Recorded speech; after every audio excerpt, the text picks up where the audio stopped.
Good evening, everybody. It's Monday, March 4th, 2024, and this is a regular meeting of Moscow's City Council. If you could please stand if you're able with me for the Pledge of Allegiance. I pledge allegiance to the flag of the United States of America and to the republic for which it stands, one nation, under God, indivisible, with liberty and justice for all. Okay, great.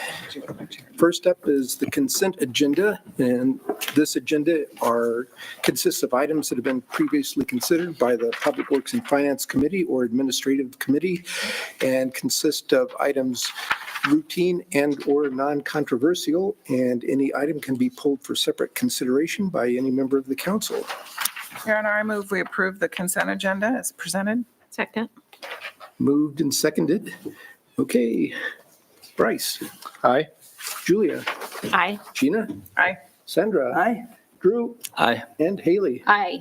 Okay, consent agenda is taken care of. Next up on the agenda, we have mayoral appointments, and I had 3 appointments tonight. James Peterson for the Moscow Pathways Commission, expiring 12/31/2026. The appointment expires then, not him. That's amazing ability to predict things. That's just a clarification. Emily Maurer for the Human Rights Commission, expiring 12/31/2025, and Greg Mayer, also Human Rights Commission, expiring 12/31/2026. Mr. Mayor, I move we approve the 3 appointments as presented. Thank you. I second. Drew second. And Drew seconds. Okay, great. Okay, Haley, Aye. Drew, Aye. Sandra, Aye. Gina, Aye. Julia, Aye. and Bryce. Aye. Okay, good. Do we have any of the folks out there floating around in the audience tonight? Or sitting? Yeah, Yeah, we're not. Plotting. okay. None, I won't haul anybody up to the podium. So next up is public comment and mayor's response period. And for 15 minutes in 3-minute increments, members of the public can come up to the podium, state your name, state your address, and let us know what's on your mind, as long as it's not on tonight's agenda nor pending before Planning and Zoning Commission or the Board of Adjustment. Takers, please come up and just name, address, and you're on.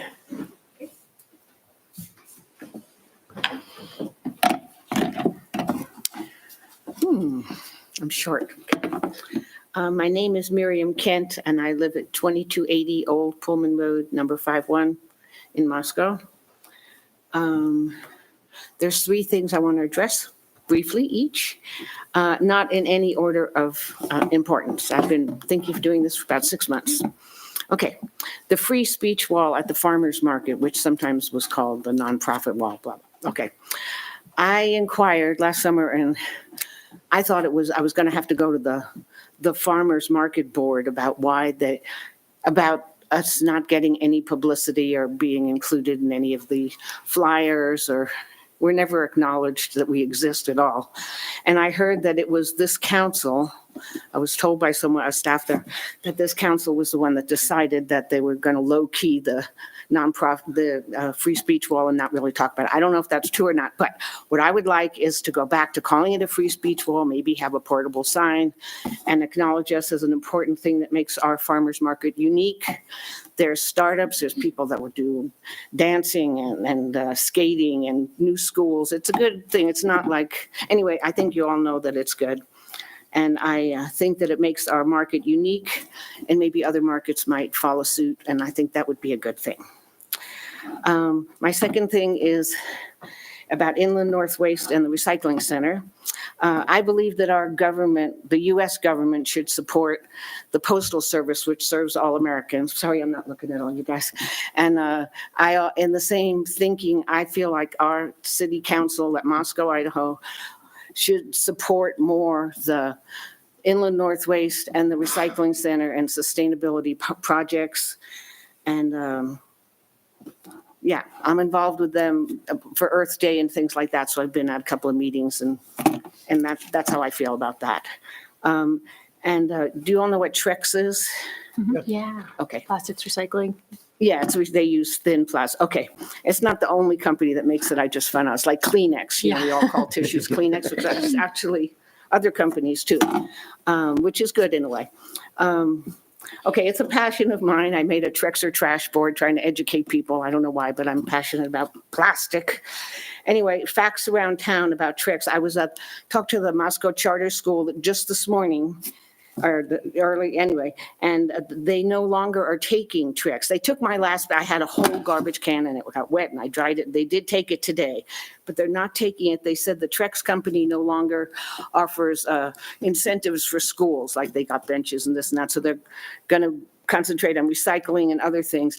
And that makes it even more fortuitous that I was coming here tonight, because I think that we, Moscow, Idaho, should support our recycling center in helping everybody recycle all that, get all that plastic not to go to the dump, and that it should go and be used as part of what makes these benches and decking and all that stuff. And the way we do that, I don't know what they're doing now, but the one Saturday that I went, it was terrible. The signage sucked. The signage was not good. The signage was down here. There was all kinds of wrong things, and there was nobody teaching anybody. I mean, at Ren Fair, when you do recycling, if you want to be serious, you have to have volunteers there. So I would like the city council to allocate some money to support every Saturday. And one Saturday a month does not really cut it because people forget and blah, blah. Every Saturday, and maybe pay to have a little staff person there, at least for the first few months until people get the idea. And I've talked with the Trex lady many times on the phone. They're recycling people, and they will help us with signage to get good signage for that. That's almost all. And I said only 3 things, but the last one is to reinstate free days at the dump. I don't know I think that was taken away. And then our question is, may any resident attend the third Tuesday Sustainability Commission that I read about? Yes? Okay, and it is the third Tuesday at 6:00. Yep. Okay, thank you for your time. Thanks, Thank Miriam. you. So things to consider. Thanks very much. Mr. Mayor, can we just add, Of course. Miriam, thank you for visiting with us. We also received an email from the charter school letting us know that they were transitioning away from being the only collection point. And I think we were working with LSI, and we've got 2 Saturdays now on the calendar, I think the 1st and the 3rd. But it's good to know that our signage is lacking. So we'll see what we can do. Oh, yeah, love that. I think Safeway, I'm not sure. That's not, yeah, or maybe Winco even has their collection at the front, but thank you so much for sharing with us. Your Honor, if I might just clarify, we were initially looking at a 2-day schedule, but we are still doing it just one Just the day a one. month because the inability to store on site to get an adequate Oh, yeah. amount of material to actually bale. So having that concentrated load where we can bale at that point in time is really what's making that program work well right now. And I think- having it restricted to just the one day for right now, so that LSI still has room. Yeah, and Okay. if we start to see demand outpacing the ability and capacity to bail, then we would open it for second day. But Okay. right now, they don't have the ability to store those film bags waiting to get enough quantity to bail. Bail it, So the okay. 1 day a month is currently what's functioning. Thank you. There you go. Keeping me honest. So, all right. Who else would like to have public comment? There's still time.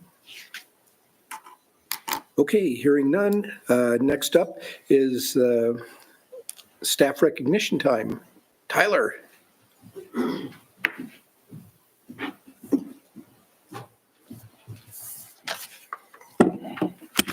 Thank you, Your Honor, Council. This is an annual visit that I get to make before you all, and maybe my favorite visit to make each year. This is our presentation of our Public Works Employee of the Year Award. This is one that's kind of near and dear to my heart. It's a peer-nominated award, so it's within Public Works and Services. We have 70-plus full-time employees, and every February we'll have a luncheon where we award this. We put out a call for nominations within the department, and we had 15 different people nominated by their peers this year, which was pretty incredible. They took the time to talk about why their peers really were deserving of this award. And knowing the nature of Public Works and Services, that's even more special to me, because a lot of the people that do this work are people that don't want the limelight. They want to do really important, critical work and do it behind the scenes. And that's always hammered home as I'm in that meeting, sitting with those 70 people and looking around and going, the people that sit in this room are the reason that everybody in Moscow has water that comes out of the tap. And the water that goes down to the drain gets treated appropriately and reused and put back in our streams, and the storm's taken care of, and the transportation network's taken care of. And we have the city lab that operates, and we have beautiful parks that we can recreate in, and we have city fleet where we procure and maintain police vehicles and fire vehicles. All of that is happening because of the people sitting in this 70-ish people sitting in the room together. That's amazing to me. And especially because they are people that often go unheralded. And so it's an important program to me personally, because I just really love seeing people nominate their peers. And it's always really difficult to make a selection. But this year's Public Works Employee of the Year was Patty Anderson. Patty works in our Parks Department. And she is absolutely the quintessential person that we want to give this award to. Patty's somebody that most people in the city probably don't know, but most people who've interacted with any of our parks have seen her work. She has a particular passion for the flower beds and for making those beautiful. And that's just, to me, such a simple act that brightens people's day, and it makes it, to me, that's the difference between surviving somewhere and living somewhere, are people like Patty that make it beautiful for all of us. And so Patty's worked for the city for 7 years, 2 years as a seasonal employee, and then actually went to the University of Idaho for a couple years, and we were able to lure her back, and she's been with us for 5 years now, and we're really happy to have her. We've got her supervisor, Calvin Macy's, with us tonight, and the manager of Parks Department, David Schott, who both work with Patty, and she came highly recommended for this award. So we congratulate Patty as the recipient of the 2023 Public Works and Services Employee of the Year Award.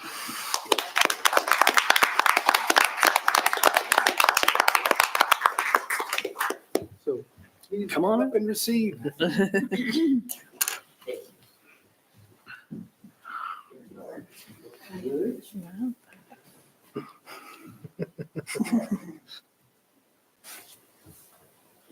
Congratulations, you've done good. Thanks, Patty. Congratulations. Cool.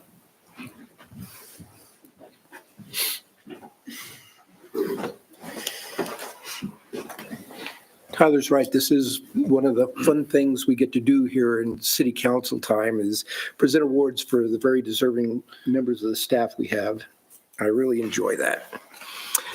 Next up, we have the 1912 Center Annual Report starring David Schott and the always entertaining Jenny Kostroff. Is that the clicker? That's the clicker. Okay. Mayor Betke, members of City Council, thank you for having us this evening.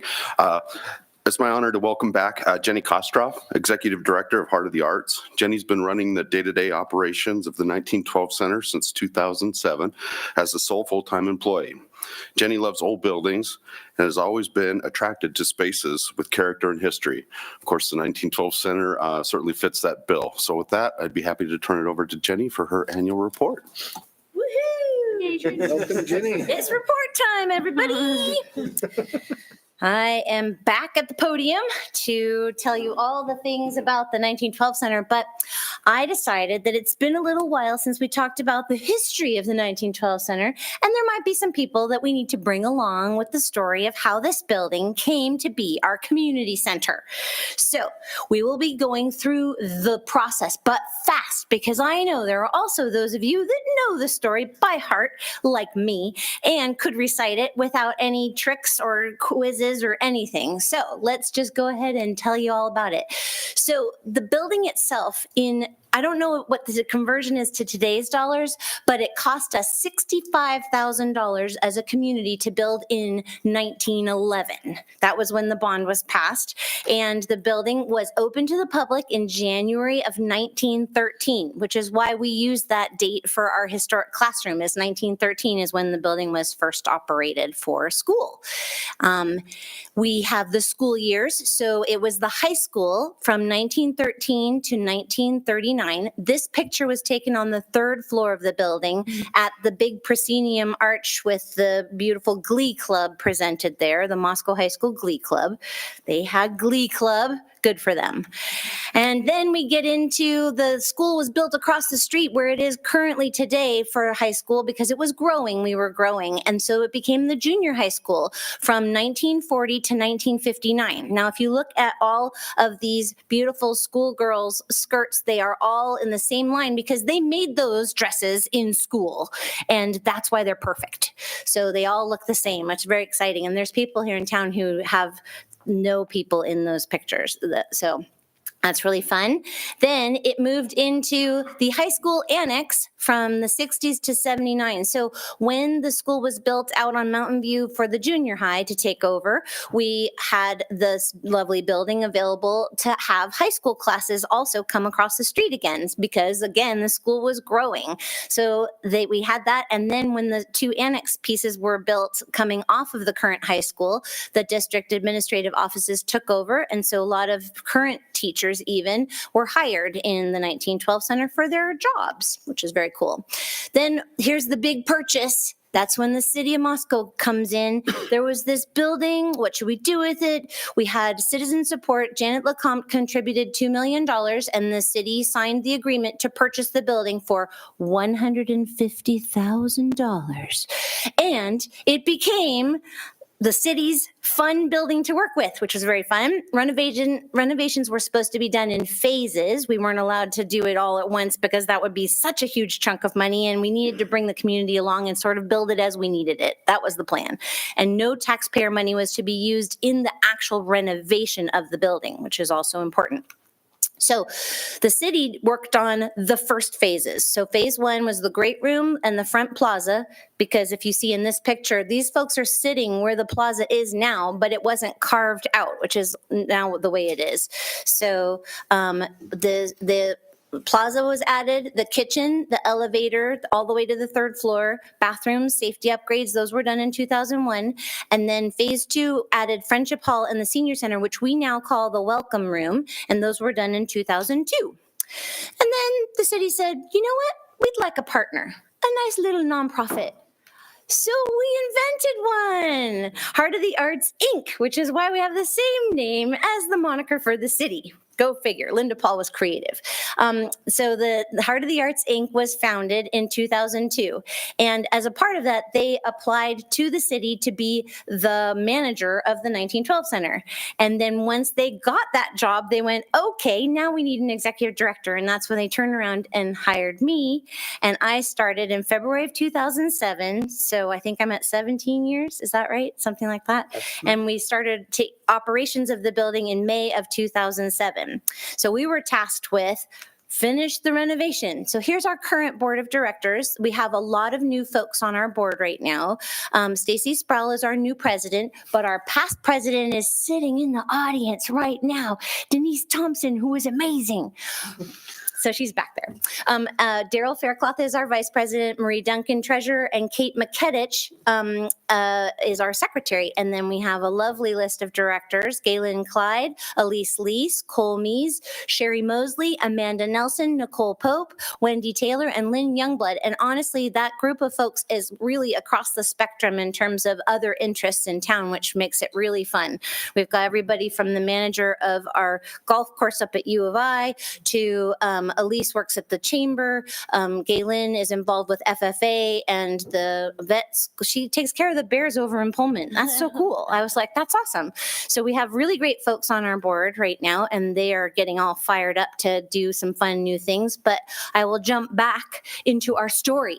So we renovated the West Wing. That was our first project, and that added 2 more rooms to the building. But then we had to go to the outside. So 2009 and 10, focusing on the outside. Remember back, everybody, there were boards in those windows.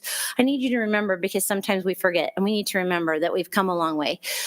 So then we finished the parking lot. That was a combination of effort between Heart of the Arts and the city. We procured a lovely grant because no one wants to pay for parking spaces. Let's just be honest.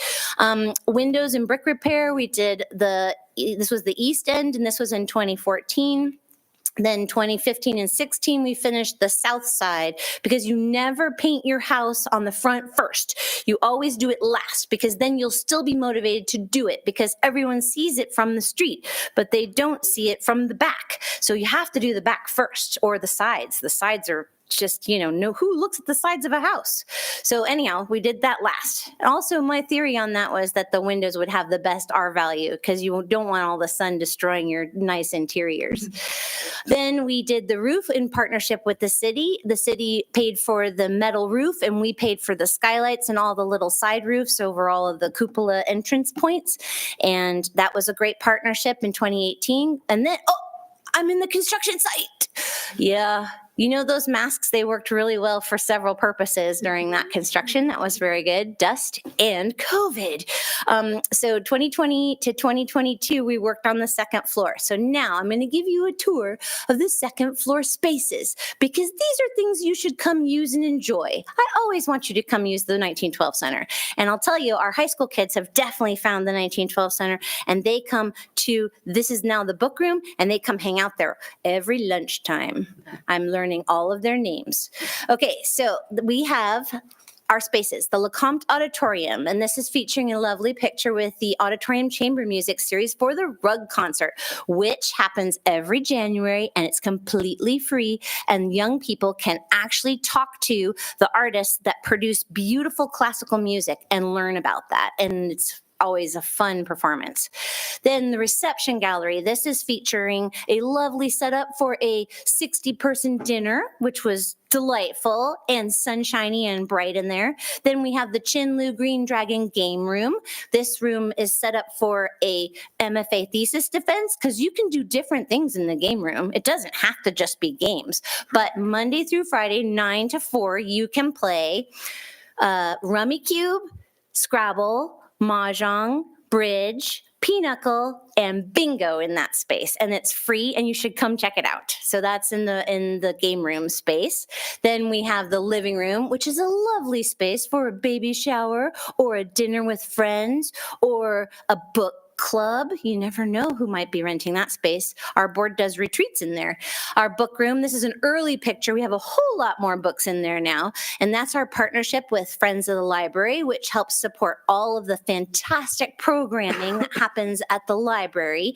And we love that this room is open to the public by donation. So you can donate through the donate box, either with Venmo, you can come down to my office and pay with a credit card, or you can slip money in the drop slot and to pay for the books you want to take home. And half of the money goes to Friends and half comes to the 1912 Center for future renovations and for maintenance and repairs. So it's a good partnership.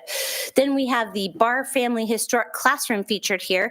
And this leads me into our programming segment of the evening where we talk about the programs that we offer at the 1912 Center.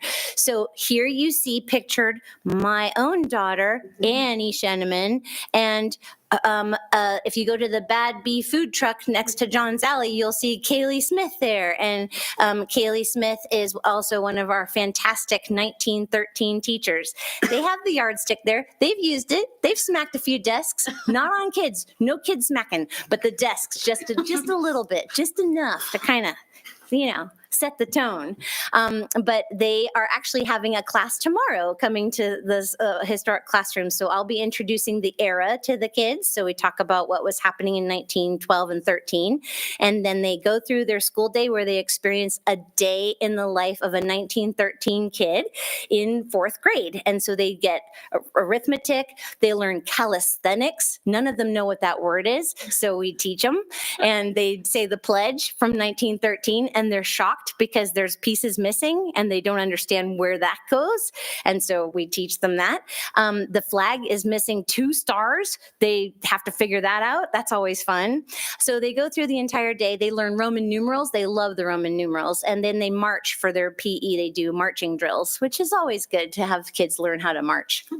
So when they're done with the day, they come and fill out a survey. And those are my favorite. And we hand out Oreo cookies to the kids because Oreos were invented in 1912, just so you know. So that's one of our programs. We also have the welcome table back again, and that started last February. We brought it back again. We serve 112 people a free no strings attached dinner that is you get 3 courses, and we connect with a local chef who helps coordinate the volunteers to produce the meal. And then we have volunteer servers. So here we have the folks from Remax who signed up to be our servers. This must have been September. And this is, oh my gosh, she works at the Kenworthy, but she produced, I'm blinking too. yeah, I'm having that moment. So sorry if you're watching from home. But that's with her mom. And they were the chefs for the evening, and everybody comes together and makes the meal. It's 3 courses. It's absolutely free. It's underwritten by grants that we pull, and you get to sit with different members of the community. So tonight I have a little handout I'm giving everybody that you're welcome to take home. And it has the phone number that you can sign up for your spots at the dinner next time. And our next month's chef is Todd Unger from Gritman Coordinated, but he's doing his own menu and he's calling it fake Italian. I don't know what that means, so I'm just letting you know it's fake Italian. So he'll be our head chef for the next welcome table, and it's always the 4th Monday of the month at 6 o'clock. And you can come with anybody, and it's free. Did I say it was free? It's free. Then we have 1912 Center Makes, which is the 3rd Monday of the month. It is an art and activity program. I don't want to say just art because I don't want anyone to go, oh, I don't do art. We encourage people to come. It's on the 3rd Monday of the month, again at 6 o'clock. And it is any kind of art activity led, and you have all the supplies provided, and it's absolutely free. We even have snacks each night. And this one was Neurographica, and everyone loved it, and the whole room was quiet while they were drawing with their pens, making the swirls and everything, and then you fill them in, and it's super meditative and fun. But it's each month we've done collage, we've done weaving, we've done this month, we're in March now, woohoo, is needle felting. So if you'd like to learn some needle felting, come on by the 1912 Center Makes. 3rd Monday of the month. Jenny, her name is Natalia. Natalia, thank you. It's going to drive us crazy. Okay, Natalia and her mom. There we go. This is Kate Fouch. She runs Looking Glass Authentic Media, and this is one of the things that Heart of the Arts did this year is to work with a partner to help get our reels put together for Instagram. So if you watch Instagram and you see our reels, Kate is behind those reels. She films me. She puts me in the weirdest things. I'm describing rooms. I'm marching around downtown. If you watch the reels, they're very silly, but the whole point is to remind you that we have this resource available for you. So Kate's been doing a great job in, helping us get the word out about the winter markets and helping us get the word out about art shows that people can participate in, and also that the 1912 Center is there for you to enjoy. We've also worked with a lot of great contractors this past year. Inland Northwest Painters are featured in this picture, and they painted the top coping cap at the very top of the entire roof because it was peeling. So we had them paint that this past summer. And then this is Andy Carr and James Urquidez, and it took them many days to sand off over 20 years of floor finish from the great room floor. If you've been to the great room recently, it is a light white color now, and it used to be orange, very orange, and that was the finish on the surface. And so we redid the great room floor sanded it down and put a new surface on it, and repaired a little bit of edge water damage from our bars and stuff that happened in there when people put down ice on the floor. And now it's back in great form. And we used the same stuff they do fingernails with, like when you get your fingernails painted, it's like a light curing process on the floor. And it meant that the floor was completely cured in a few hours instead of months, and that it usually takes to cure. So it seems to be holding up really well, which we're excited about. That was a good renovation. And now here's our big news. Our big news is that somebody at this city council bench is working with us from Knit Studios. We're in the process of getting ourselves all our T's and I's dotted and crossed and whatnot and figuring out our money. But we are hiring Knit Studios to be the architect for the 3rd floor. It's very exciting. And it's like the new frontier, AKA the last frontier. We must finish it. So that's our 3rd floor in its plain Jane glory. The concept for those that would like to make a contribution to the 1912 Center, I take all donations, is that this area will be our large commercial kitchen space that will host a culinary arts program that will eventually partner in with things like the welcome table, as well as getting high school students back into the classroom where they can learn to cook. And it's going to have a lot of benefits. We were going to partner with the school district through a grant that didn't happen. I am on a quest for new things. So anyone that has ideas, that's great. But I'm working on all kinds of stuff. So that's our first part. And then we'll move into the rest of the floor to finish it all out and get it open to the public. So it's super exciting. And that's me and Sandra looking cute. I decided I'd feature us. Thanks. I know, well, you have sunglasses on. No, you don't know who that is. She's got sunglasses on. But feel free to reach out to me anytime. I can take you on a tour. I can tell you about things you don't know about.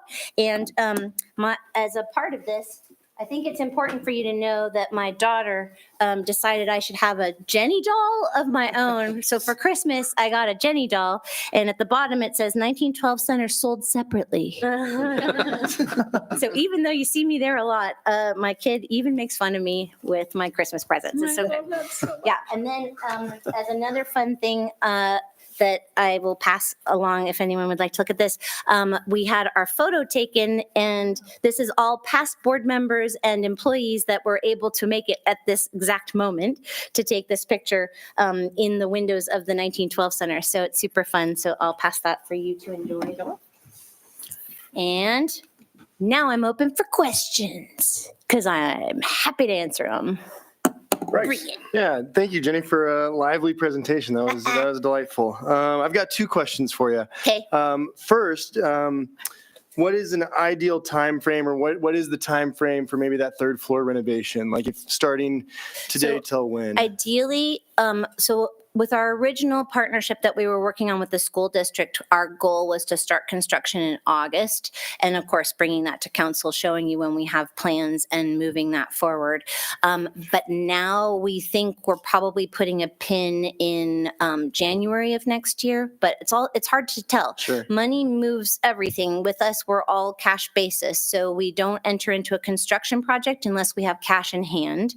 Currently, we're sitting at about $500,000 in the bank, and with the goal that we would need probably $1 million to go out to bid for phase 1. And again, this depends on how the architect and Heart of the Arts work together to figure out how are we phasing this. There's infrastructure that has to be built in there. If you guys want to see it before it gets anything done, so that you can enjoy knowing where it comes from to where it goes, the infrastructure that's needed is everything: heating, cooling, electric, plumbing. There's nothing up there except a big standpipe so that we could spray things down with a hose if we needed to, if there was a fire. And it's stripped back, but the elevator does come to that level. But we've got to do sprinkling systems and everything on that floor, plus level the floor. The floor has a slope because it used to be the auditorium on the top floor. And so that slope was built into the building. And if you want to see it from underneath on the 2nd floor, when you walk through there, if you look up at the ceiling at the east end of the building, the windows are tight on the ceiling. Is that right? Yes. The windows are tight up on the ceiling, and the window trims. And if you go to the other end of the building, the window trims are far away from the ceiling.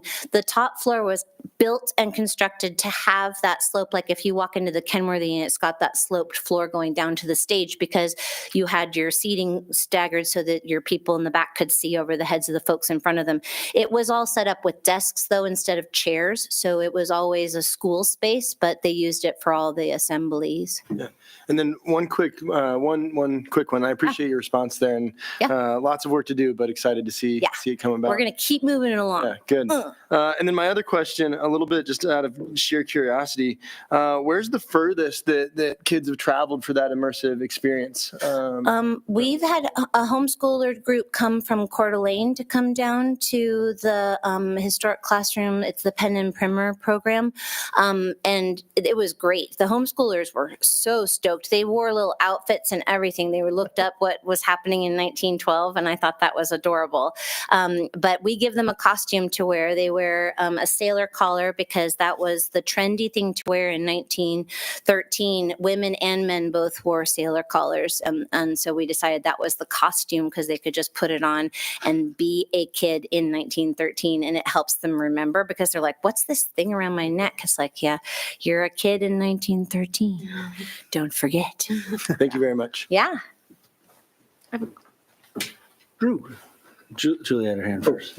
I have a question about how booked the rooms are. So are you feeling like in terms of rentals, you're at full capacity, or do you have a lot of space to rent still, or how is that going? Well, last year, what I would say, we spent most of the year really building our stamina for renting more rooms at the same time, if that makes sense, because as people are coming back to having events, we're getting regular bookings, we're getting more interesting one-off bookings.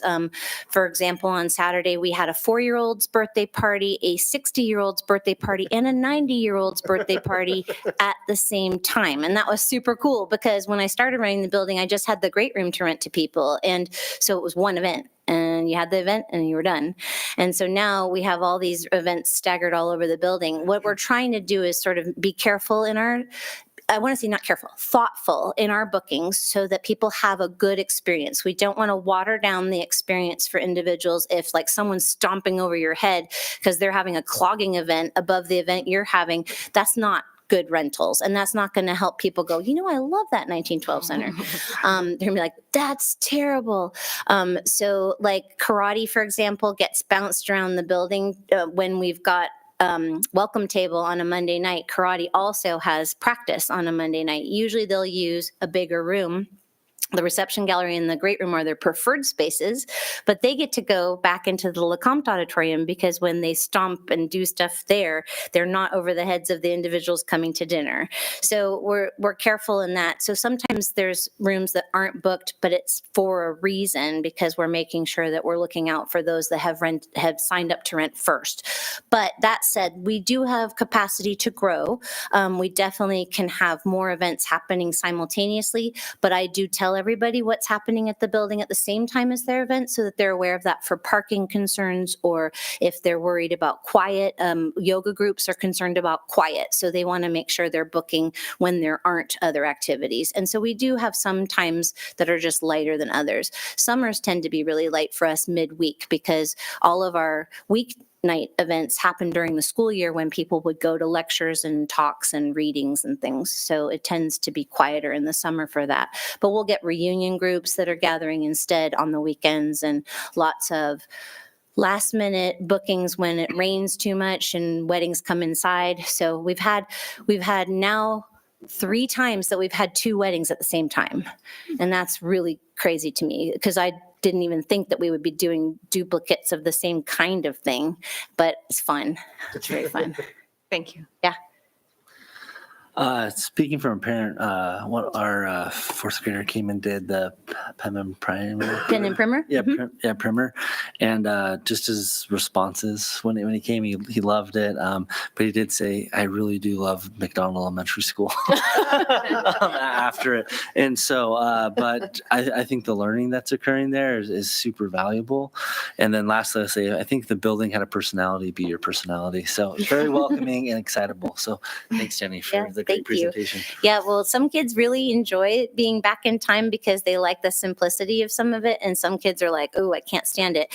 We were really accurate with things like the sound in there. So it's a hard roof. It doesn't have acoustic tile like we do in here. So it's a hard ceiling. There are wooden desks and it's a wooden floor. So there's bounce. And so for some kids, it's like too much sound. And when they talk all at the same time, it's a lot of sound. And so we have folks with special needs that are like need to bring in like earmuffs because it's just too much for them. But we work with everybody. So we've done all kinds of things in that space.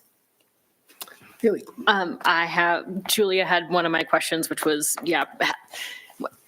I'm sure that the conversation about what you've seen in terms of trends of kinds of events is helping drive what will happen on the third floor. I have two questions. One, how many weddings did you do last year? And two, how has staffing been? Because I know as we've been talking and gearing up for things like seasonal workers for us to take care of the parks and things like that, I know staffing in general everywhere, not just Moscow, has been an issue. So I'm curious how you guys have been facing that. So I'll start with staffing. So staffing's an interesting one. We tend to hire high school kids and early college. We don't typically get event employees that are older. And that's just who applies with us. And it's also probably based on what we can pay as a nonprofit organization. Our current pay for starting is $9 to start because we've got to train them. So they overlap other people. But as soon as they're capable of functioning in the building with events on their own, like so they're sitting with a rental that's like a lecture, then they move to $10 an hour. But we're quickly realizing that we're way off the pay scale. And that's what's interesting is it's sort of understood that the benefit of working with us is you can do your homework when the groups are having their events. So you're not in a kitchen, you're not cleaning out a deep fryer. Well, you are in a kitchen sometimes, like welcome tables are event, but we work together with that. So we have multiple team members at the same time. But typically they do get time to do some homework. And so that's important for our high school kids. And for our first job, it's a really good one. And they get to meet members of the community and connect with folks, which is really important.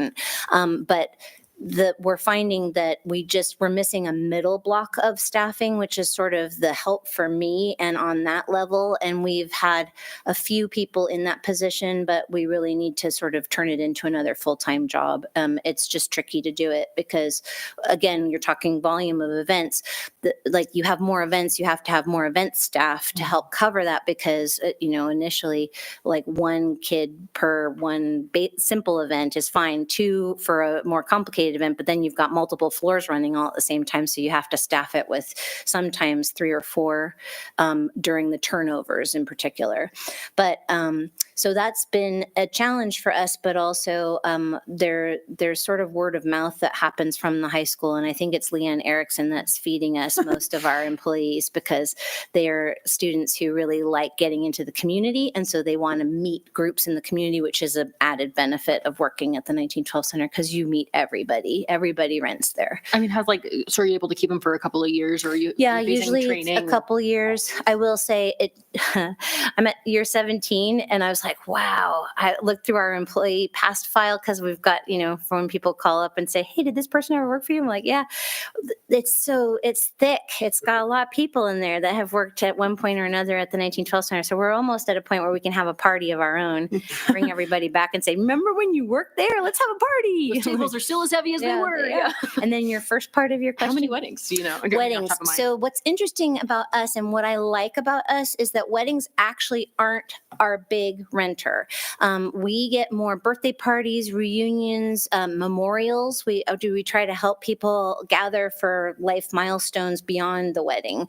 And we get small weddings. We've had ones that go in a small space for like 15 people. And I love seeing the variety where it's not just everybody doing everything. But I would say over the past year, we probably had about 15 weddings in the building. But like I said, it's really not our major renter, which is why we tend to gravitate towards sites that offer event spaces as opposed to sites that are wedding based because we don't want to just be seen as a wedding venue. Yeah.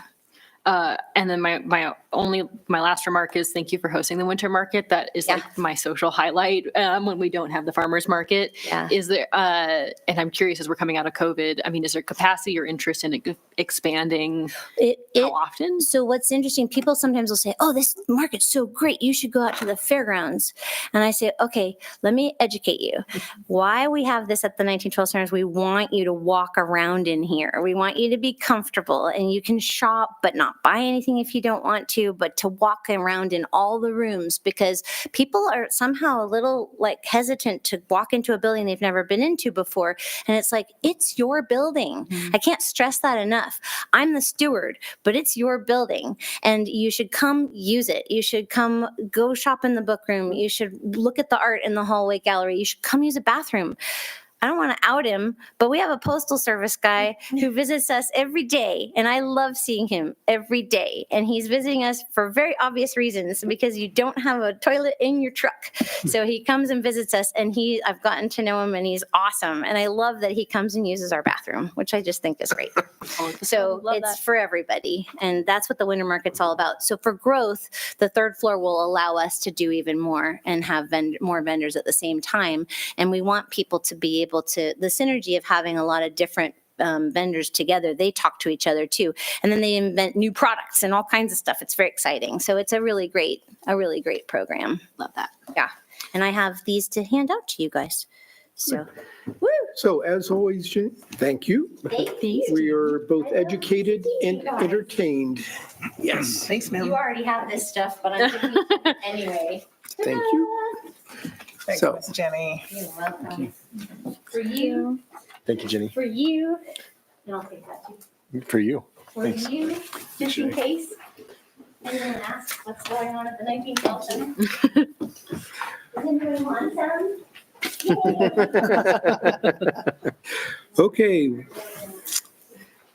While we're passing out, I'll give a preamble for our next item, which is going to be a public hearing on an ordinance amending Moscow City Code, Title 4, Chapter 3, regarding self-storage facilities. And the way that a public hearing works, for the folks who've not been through one, is I open the public hearing. Staff in the form of Mike Ray presents the facts relevant to it. After that, we have public testimony in this order: in favor of, opposed, or general comments relative to the issue at hand. After that, we have questions for Mike possibly, and then the public hearing closes, the council deliberates, and a conclusion is achieved. So at that time, public hearing's open. Go, Mike. Thank you, Your Honor, Council. Always a hard act to follow, especially with the topic of self-storage facilities. This is continuing our conversation from the Administrative Committee last week. This is the public hearing for the ordinance amending Moscow City Code, Title 4, Chapter 3. This is pertaining to self-storage facilities. So pretty sure everybody's got an idea what a self-storage facility is, but we're going to go through kind of the definition within the zoning code.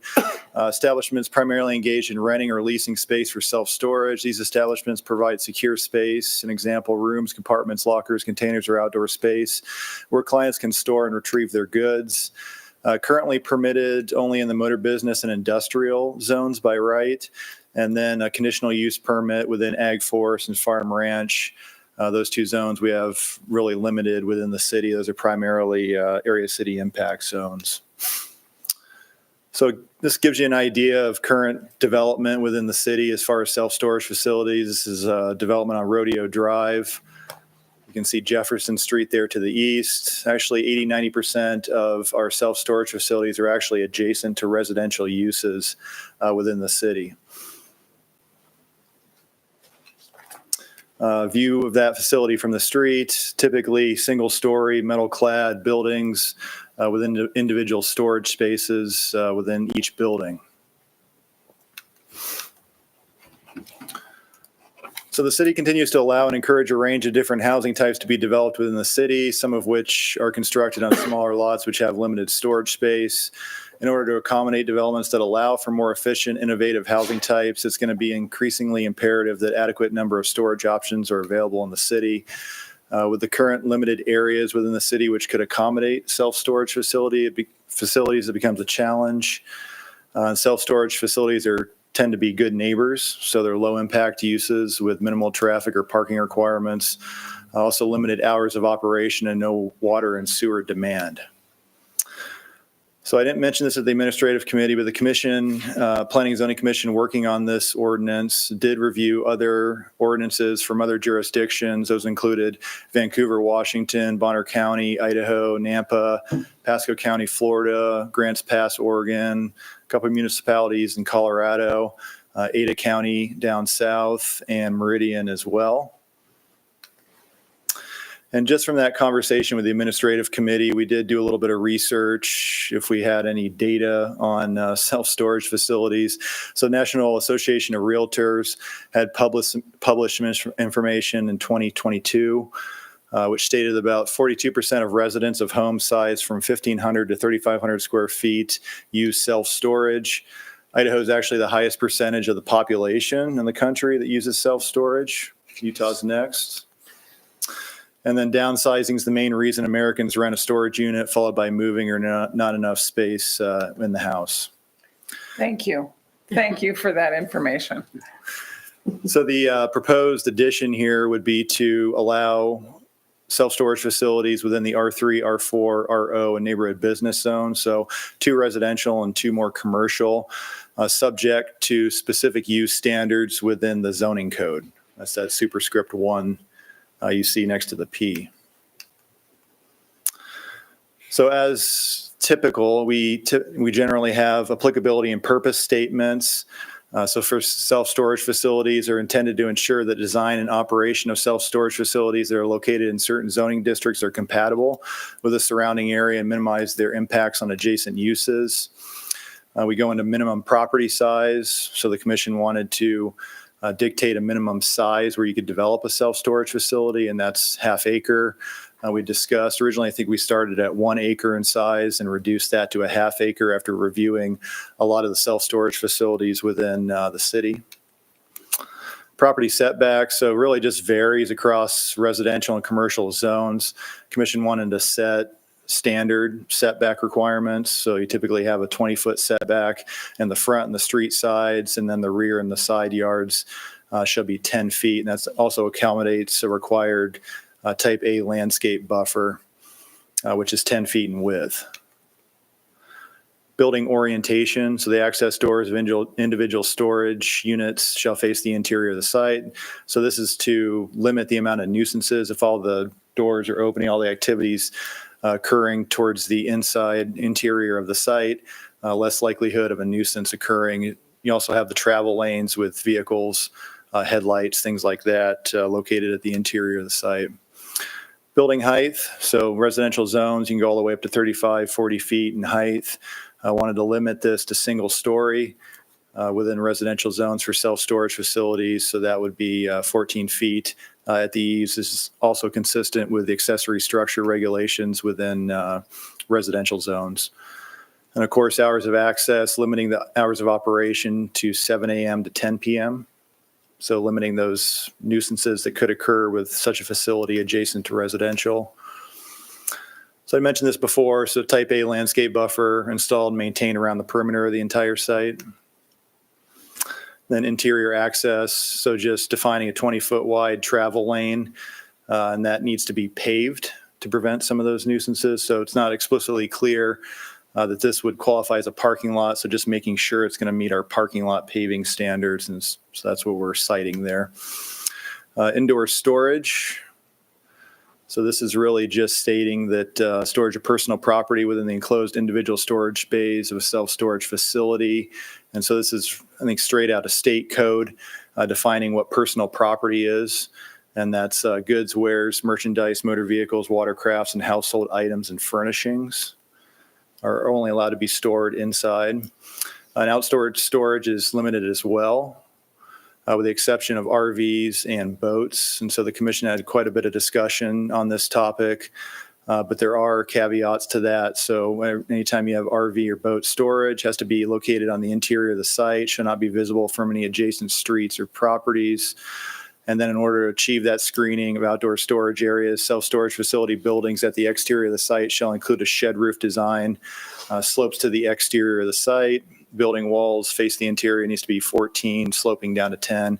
So that just prevents, pretty much furthers not being able to see those RVs and boats on the inside of the facility. And then architectural standards, a lot of self-storage facilities try to attract attention to, store your goods at that location. In order to fit in with the neighborhood, we don't want any use of reflective, bright, metallic colors on the buildings or structures associated with a self-storage facility. And lighting, residential zoning districts do allow something other than full cutoff, so partially shielded. We wanted to make sure that being a commercial use, that even within residential zones, these facilities still abide by full cutoff requirements. So just stating that there. And then the maximum height of freestanding lights can't exceed 14 feet, which is essentially the equivalent of the total height that the facility can be. And the commission, so this was in review of other jurisdictions. Sometimes there was a proximity to residential zones. Commission wanted to carry this forward, so no property boundary of any self-storage facility shall be located within 300 feet of any property zoned SR, R1, or R2. So just provide more of a buffer between those single-family zones. And then fencing, oftentimes the facility is going to be fenced anyway for security. The commission just wanted to state that fencing is required. It shall be walled, enclosed, or screened from public view, and meet the standards of the city fence regulations. And with that, staff's recommendation for the council tonight is to consider public testimony and approve the ordinance under suspension of the rules requiring 3 complete and separate readings, and then it'd be read by title and published by summary. I'd certainly try to answer any questions you had. Questions for now. We'll enter discussion later, but any questions pertinent to what's been presented? Hopefully an easy one. Remind me again what sorts of things fall into the R3, R4 bucket. This would be, because that's what this would be applying to. Is R3, R4 like strictly like mixed use and apartment complexes and condos? I'm trying to remember what R3, R4 is. High density? R3 is typically single family duplex. We also allow twin homes, townhouses. Okay. And then R4 is going to be all the way up to multifamily. So single family, 2-family, twin homes, townhouses, multifamily. Also includes some limited professional offices up to 2,000 square feet in size. And then obviously a range of childcare facilities, parks, types of uses like that. Medical offices would fall under R4 as well. Groovy. That's what I got. Thank you. In just a minute, you will. Other questions? Okay, now we move on to public comment. We'll do it in the order of in support of, in opposition to, and general. So right now, if anyone has any comments in support of this ordinance, come on up, same as before, your name and address, and tell us what you think.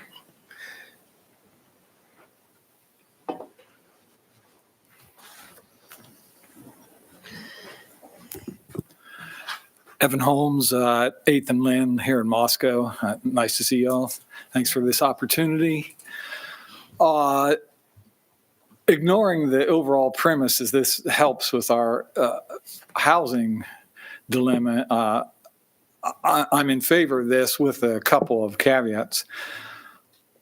And one, Mike referred to the extraordinary effort that planning and zoning went through to make sure that this wasn't a visual nuisance. And I think what they did was great, but especially with the outdoor storage, you could see that was a big concern. But all that assumes level ground. I mean, the indoor storage of RVs, boats, and all that could still be a visual nuisance if you're in a part of town that's sloped.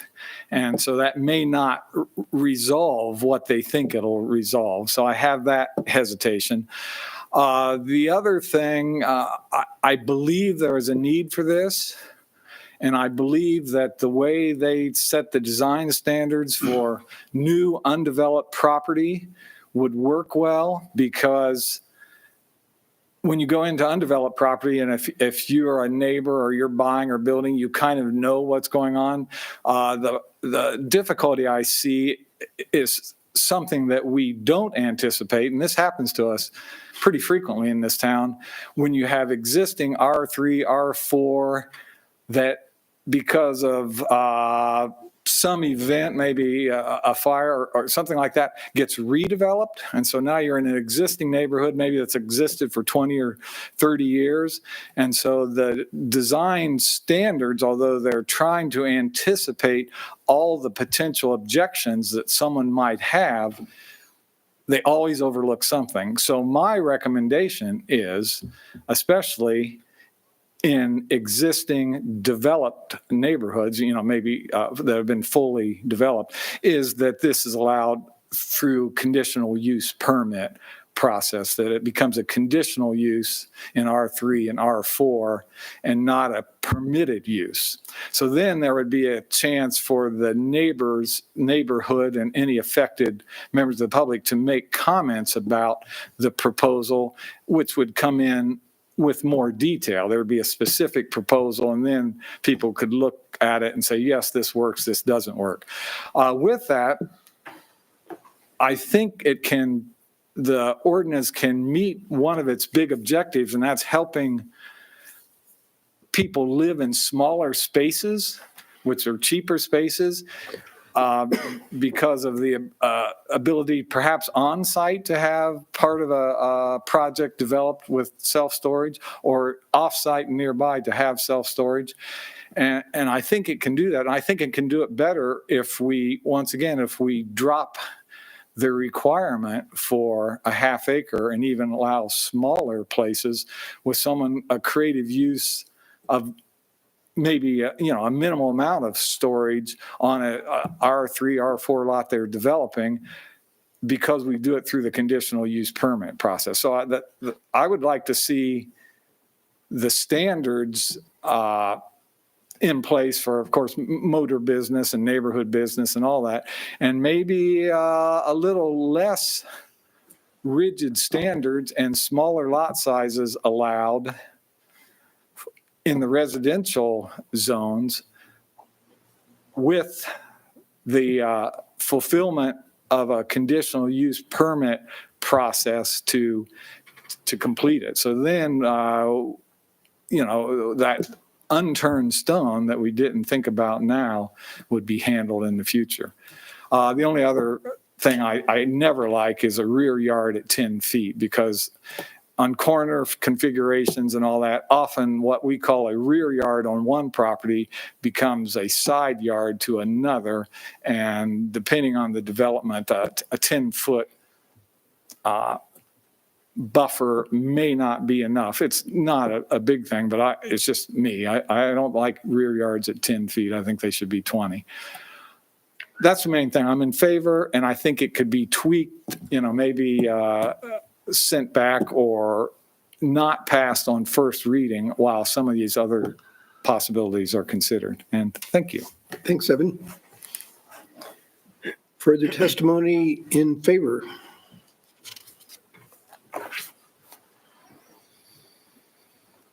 Okay, hearing none. Testimony in opposition. If you think you're opposed, come up and...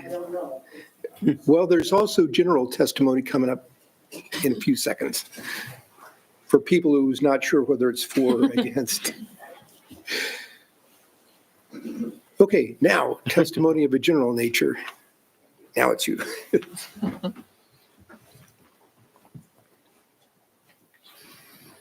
Miriam Kent, 2280 Old Pullman Road, number 51.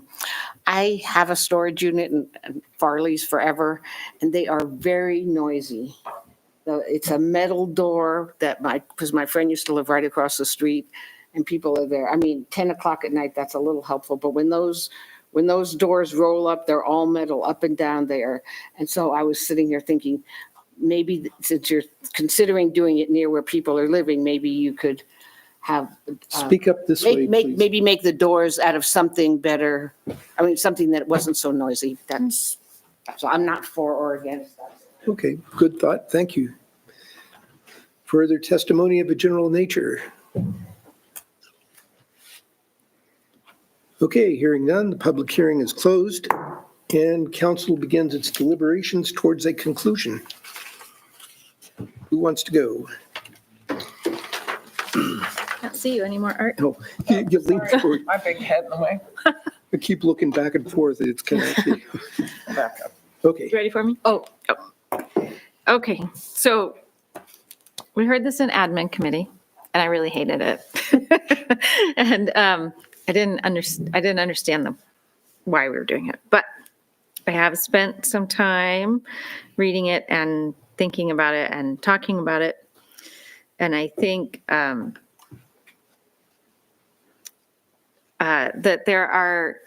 there are some, I have some concerns about it, the noise, the additional requirement for pavement around the site. Although I understand that's more for firefighting, which is important to be able to get our trucks in there than it is for just the sake of having pavement. And I just am, I am an anti-hoarder. Like, I just don't have this kind of stuff. So it drives me crazy. I don't know why people need so much storage, but some people do.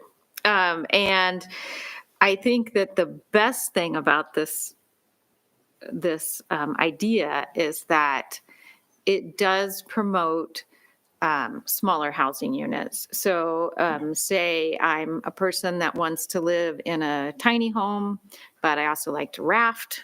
So I have to keep my raft someplace. And so it allows, I'm hoping that the benefit of something like this is that it allows us to have smaller, more sustainable homes and then storage for people that need it for extra things. So I just wanted to talk about the way that my opinion on this has changed from admin to now, because it took a while. So that's where I am at. So this was being discussed my first year on council. I'm on year 3 when I was liaising for planning and zoning. And so I appreciate also having the chance to be a fly on the wall with some of where this conversation started, which was along those lines, Julia, and figuring out how can we encourage developers to try and do some more on-site storage and things like that. So maybe this could be a way to mitigate having acres of storage units if there were developers who are interested in trying to put smaller units and integrate it into their design. Mike, my question to you is it for like R3 and R4, if let's say there's a new plat of land and as is, not ignore, like putting aside what this proposal is, would they not be able to do some like, a row, if they were doing carports, covered carports, and then they wanted to have, a row of rental or smaller storage units with roll tops on site, is the code such that that would fit the storage unit definition, and they would not be able to do that in like a mixed use development? Because I know that we're trying to predict some problems that aren't in front of us yet, but I'm trying to figure out if that tool is already there and they just aren't taking advantage of it, and if we're trying to fix a problem that isn't there yet. Did that make sense? I can try again. So your question's related to, say, a multifamily development that has on-site storage? Like, yeah, and maybe it's not one for every unit, but they had like a selection of like 10 or 15 for the people there. Would they not be able to do that as is? I think that'd just be an accessory use to the multifamily development. This is typically it's standalone. So that's the only use on the property is a self-storage facility is kind of what we're talking about here. Okay. If, oftentimes apartment complexes, they'll have individual storage bays for the residents. Yeah. I think we would just view that as an accessory use. This isn't intended to be rented by somebody off-site. It's intended for the residents of that development. Okay, that helps, because I was trying to unpack, because if I'm remembering right, where the conversation started with P&Z, and this is when Drew was still on P&Z, was trying to incentivize some more of that on-site storage within an existing condensed design. I do have some hesitation about, I appreciate Evan's comments because I have some concerns about us trying to do something for good reason, good motivation, and then seeing a place that's zoned R3, R4 get bought, bulldozed, or whatever, and this proposal go in, and we have neighbors who are really unhappy with us because, and that happens anyways, right? So I'm feeling pretty torn because I'm trying to balance not adding layers of bureaucracy with trying to ask for a CUP or something like that, with knowing that this is well-meaning and having been fortunate to sit through some of those early conversations, but I'm feeling somewhat torn right now. That's what I got. It's fair. Real quick, and I know everyone can't see my screen, but what you're speaking to, Haley, there's example on A Street in Baker. In the apartments where they're on site, there are some storage facilities. In addition to that are managed, that this isn't compromising.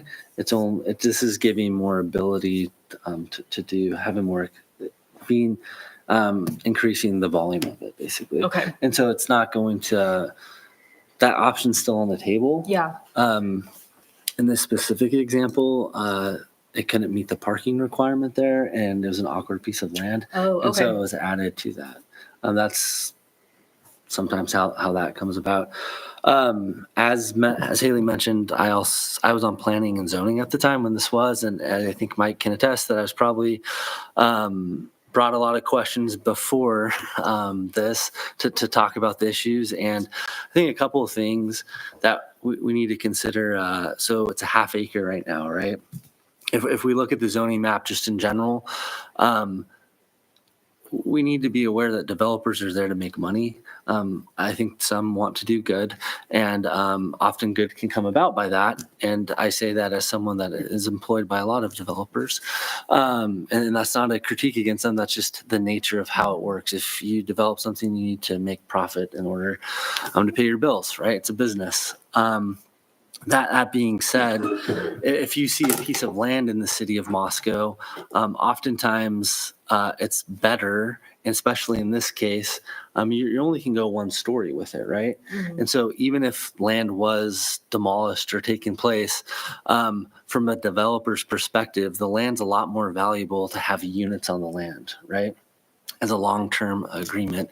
And so within our code and where things are zoned, and I will admit I don't have it on me tonight, but I went through an extensive study. Mike will remember, you can look at the meeting notes. I went through all empty lots in Moscow and basically critique this as some of my colleagues would as a developer. When I go into this, where would this be? I'm very cautious that I don't want this across the street, but there are things in place that I think protect us long-term. And as we look at it, I think there's some room. I think Evan, who spoke earlier, and for this brings up some comments that I think are valuable, especially a conditional use permit. I think that's a discussion point to have. But overall, I think it took 3 months at least for us to talk about it, and lots of perspectives were talked about as this. But I think the driving force for the public to know about the decision is, as we consider all these variables, it was for, as we start seeing condensed housing, for people to live in a way where they didn't have to have a garage full of bikes. There were ways. I have personally, when buildings are designed, typically those things aren't added in, which that's not for this discussion. That's for another thing later down the road. But I also don't want to monitor that either, right? So it's a very complicated issue. I think the silver lining here for me is this is to increase density. We're not in the business of controlling what people buy or have, but it's a place for them to still live on a smaller footprint while still accessing toys or things. Whether you're a minimalist or someone that collects a lot of things, I think this is a compromise that we strike down the middle of the road to help as our city grows. That's my perspective. Go ahead. So I think this follows up kind of with Drew's comment. It's more of a question, Mike. And just for my understanding, to help me a little bit better here, is there any place currently in the city that, let's say, that you like an actual place in the city within the city limits that you can think of that were we to change this zoning requirement that like we could expect or potentially see a new storage unit go into? Like, can you give me like a specific area, like if we're growing outward or within a certain neighborhood, if something were to take place? Like, if there's anything that comes to mind, like with regards to a specific location? Well, it's certainly going to be more challenging as you get closer towards the city core, just because of the smaller lot sizes. And so the half-acre minimum is going to present some challenges there. Typically, with some of the newer subdivisions that you would see on the outskirts of town, that's probably going to be the most logical location. Like, for instance, Eddington subdivision has a number of larger residential office lots directly adjacent to Palouse River Drive, which would be, fairly suitable for a storage facility type development as they transition to the townhouse developments, and would allow for those smaller townhouses in order to be able to store, maybe it's an RV or a boat and they head out on the weekends type of thing. But certainly, that'd probably be the most logical. Yeah. I mean, I was hoping for that kind of answer, just on kind of like not in the density part of the city, and especially the way that it is written for that half acre. So I appreciate your response. Thank you. Yeah. Okay, so I thought I had a pretty solid decision when I walked in this morning or this afternoon, and then I listened to all of you guys, and I listened to Evan, and some good ideas and some really bad ones. and that's said with all due respect, Evan. I think that the higher density and the infill development that we are doing and encouraging here in our community almost necessitates this. I think I don't want to create another barrier to entry for development. So the more bureaucracy that we add to this process, the more painful it's going to be. Okay, I think a smaller lot size, and Evan, this is where I take exception to your idea. I do not want in any neighborhood somebody that throws 3 storage units up and maybe doesn't make it pencil quite like it should, and then it gets run down and it's kind of crappy. I don't want that to be the storage unit that we come up with. So I think having that minimum lot size isn't a bad idea, because it does kind of already set the bar at a different functioning level. I agree completely with Evan's idea about a different setback. Rather than 10, bring it back a little bit, because I have enough trouble right now with some of the setbacks and being able to see around things anyway. And so if we can keep it kind of unto itself, I like that idea better. Again, I'm going to be one of those people that says, as I'm standing in my backyard one day and I look back over the storage units that's in my backyard, I'm not going to be super happy about it. But I am going to be happy about the city and being part of the organization that says we want higher density housing, we want infill, and we want to facilitate it happening here in the community. So I guess I'm going to support this as long as we keep with the standards that you had set. We're going to hit Sandra first. And Okay. I've also had the opportunity to be on planning and zoning when this was being talked about. And I was on the admin committee when we talked about that before. And while there are some things that in your mind like, ew, I don't really like how that looks, sometimes that just doesn't matter, because I do know that we have a storage issue. I know that there are a lot of folks right now that can't find storage for their things, and they're going way out of town to put their things in storage, whether it's a boat, an RV, or their art supplies. I work with one of the nonprofits where we haven't been able to find storage for a lot of the things that we have, and it's really tough because we're about 8 miles out of town right now to have to haul things in. And that's only hopefully going to get worse as we try to build in the way that at least we've been talking about building with infill and lower density housing. And so while storage units aren't pretty, I don't want to look at one either, Gene, I'm with you, but I will, right? I get that. It's not the most sexy thing around, but that's all right, because it is something that we need. And I like and I appreciate how much work has gone into making this as aesthetically pleasing as possible. I sat in, I think, on 3 different discussions about lighting and about not allowing the lights to hit, and then talking about what the outside is going to look like and about how big shrubs can be and how far back they have to be. I appreciate so much the amount of work that went into this, and I know that we need it. And so as much as I don't want to have to look at one, I'm grateful when I have a storage unit that I can put things in. And so I'm for this. Drew? lay down a hammer if I'm talking too much, but All right, give me the hammer. I think this is the opportunity to talk about things, and I think we've had Evan come, a citizen who's been involved in different things, and I want to make sure that it's heard because we don't get to hear a lot about details. And so, one thing, the thing that I think, Evan, you spoke to conditional use. This is where I'm going to rely on the mayor and council presidency that doing this.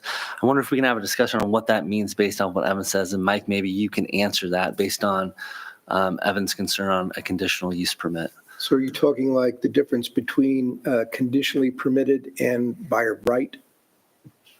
Yeah, I think based on what Evan's saying, yeah, what would that mean for a long-term, based off the example that he's given, if we need to have him refresh that, so it's in our minds. But I want everyone to be aware of what that is. I'm understanding it, Mike. I don't know if we need to have him back up or if you can answer to what that was. Yeah, certainly. I mean, a conditional use permit is a public hearing, so everybody within 600 feet gets notified.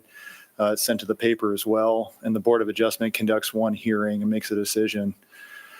Typically, conditional uses are perceived as allowed uses, but just because of their impact, they need to have some type of mitigation. And so the Board of Adjustment usually imposes conditions in order to mitigate the impact of those uses.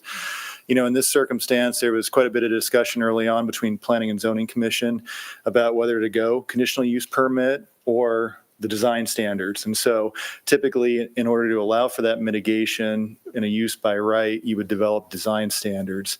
And so that was really the direction they chose to go instead of going through the conditional use permit Thanks process. for jogging them. Yeah.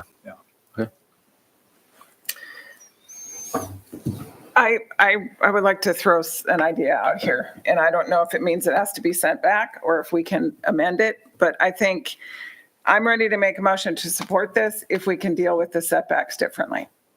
So if we can make that a 20-foot setback, can I amend that? Am I allowed to do that? Yeah, the council can make an amendment to the ordinance. So that would be amendment to section KB, Well, that's what I was thinking. K2B, where you'd be specifying the rear. So how would you like to modify them, just so I I would like it to understand? be 20 instead of 10 feet. For rear and side yard, or one or the other? Can I? Hold on, Drew. Okay. Property setbacks, front and side street setback shall be 20 feet, rear and side yard setback shall be 10 feet. 20. So you got it. So you want to make that 20. So you could make a motion to approve the ordinance with an amendment to modify the side and rear yard setbacks to a minimum of 20 feet, and then you see whether the motion prevails. Okay, so moved. Thank you. Second. Thank you. I We have, have a motion and a second, can I ask a question to Mike before we vote? of course. Do you recall why we ended with not a square 20 all the way around as recommended by P and Z? Is this kind of in line with what we do in other things? I'm trying to understand where we got the 10. But I can't remember the exact discussion, but I mean, generally in residential zones, you have a minimum of 5-foot setback. You could have a 35, 40-foot tall structure 5 feet away from the property line. You know, this was pretty much in order to set setback requirements that were standard across all the zones. But yeah, generally it's either 5 to 10 feet as far as side yard setbacks, 20 feet for the rear in residential. Okay. But typically the setback is, you know, pretty much follows the type A buffer, which is 10 feet. And so in order to have the most usable area within that area, you know, they set 10 feet Okay. because it's just the exact width of a type A buffer. Okay, thank you. Any further discussion? I think a 20-foot setback makes it hard to utilize a property in some circumstances. So that's why I'm apprehensive about getting there. I hear what's been said about 10 to 20 feet, and it's not that I don't understand it or see the pain in that, but I think if we look at it from a different perspective of developing it, we have 20 feet of land that's now not being utilized for what or 10 feet of land now, if we're at 10 plus 10 is 20, but It's going to be that way one way or the other, though. There's 20 feet on one side and 10 on the other. I mean, and I'm not arguing with you. I'm just saying, I hear you, but I think that's maybe a secondary consideration in that these could very well be in a residential area. And I think, I feel pretty strongly about, Can you say that one more time? Sorry, I'm not trying to be difficult. come on, I think I can say that again.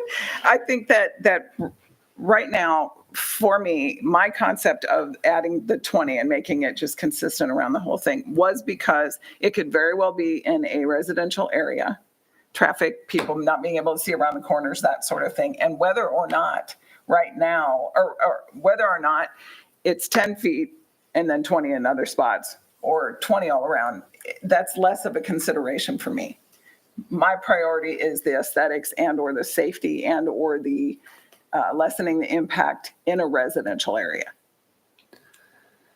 Cash flow is the developer's issue, not. Can I just clarify? So it's already 20 feet on 3 sides and 10 feet on one side? Yeah. No. Yeah, it really 20, isn't. 10, It's just going to be 20 feet in the front is what we have Oh, and proposed 10 right on three now. sides. And then it'd be Thank 10 you. on all the rest of the sides. I think you're currently 20 on front and street side. Yeah. Yeah. Okay, what? You said 20 and he said, yeah, 10? Front, I don't understand. Front and KD street as side. written, property setbacks, front and street side setbacks shall be 20 feet. Rear So- and side yard So we're making rear and setbacks side. shall be 10. So street side would be a corner lot where you have a street on 2 sides of the lot. One would be deemed the front, the other street side. So that's a consistent 20.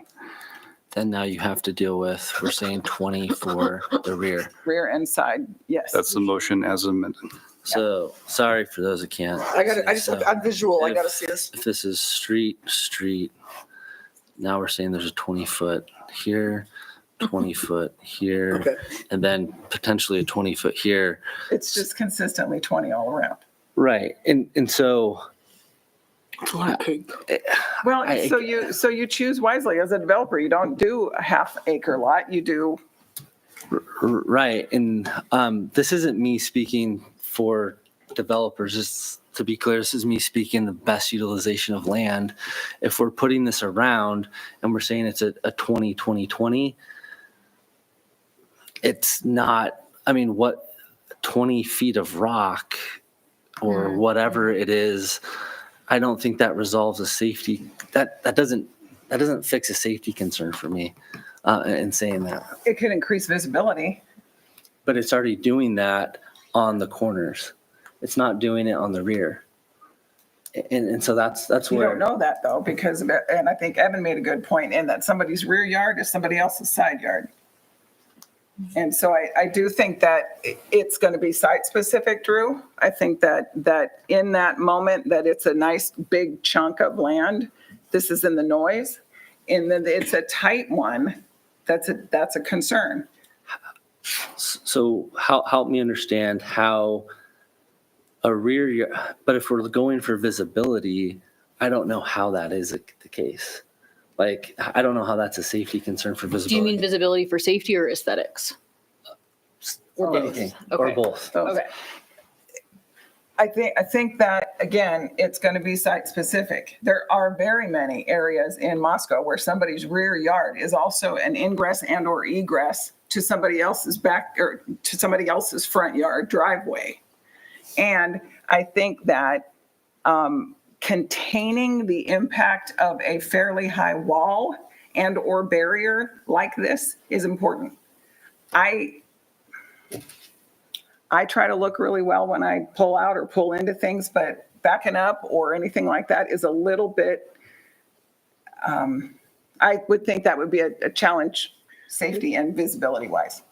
Can we go back to, I think it was like maybe slide 2 or maybe 3, where you have the picture of the lot up off of Rodeo. I like rodeo. Rodeo. Like Rodeo. It's French. Yeah, It's French. Yeah, we're fancy here in Moscow. It's fancy, yeah. Is there any way that you can kind of help explain what we're talking about utilizing this picture?